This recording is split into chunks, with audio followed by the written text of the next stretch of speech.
What happens when an unstoppable force meets an immovable object? In the epic Mahabharata, this question found its answer in one of history's most brilliant strategic victories. Jarasandha, the mighty king of Magadha, was no ordinary ruler. Born through mystical circumstances, his very name meant joined by Jara, referring to the demoness who had literally joined two halves of his body at birth. This supernatural origin granted him an almost unbreakable constitution and immense physical strength that made him virtually invincible in battle. For years, Jarasandha had terrorized the land, capturing and imprisoning countless kings with the intention of sacrificing them to Lord Shiva.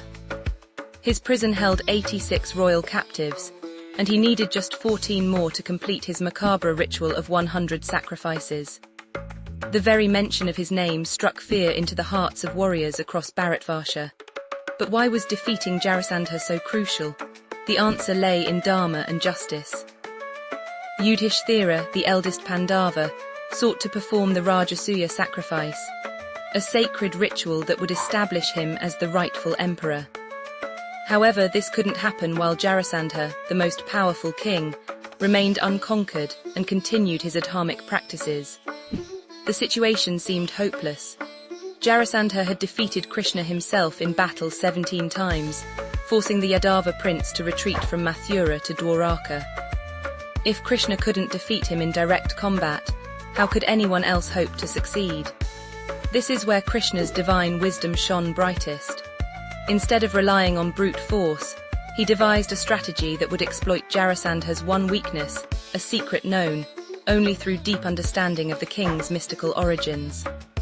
Krishna, accompanied by Arjuna and Bhima, disguised themselves as Brahmins and approached Jarasandha's court.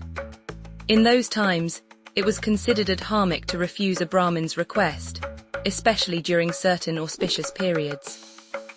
Jarasandha, despite his cruel nature, followed this dharmic principle. When the disguised trio requested single combat, Jarasandha was honor-bound to accept.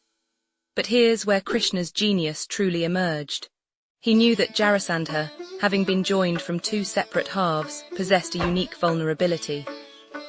The king's strength lay in his unified body, but this very unity could become his weakness if approached correctly. Krishna chose Bhima as the champion, not because Bhima was stronger than Jarasandha, but because Bhima possessed the specific combination of tremendous physical power and the ability to follow precise instructions. The battle that followed was epic in its intensity. For 27 days,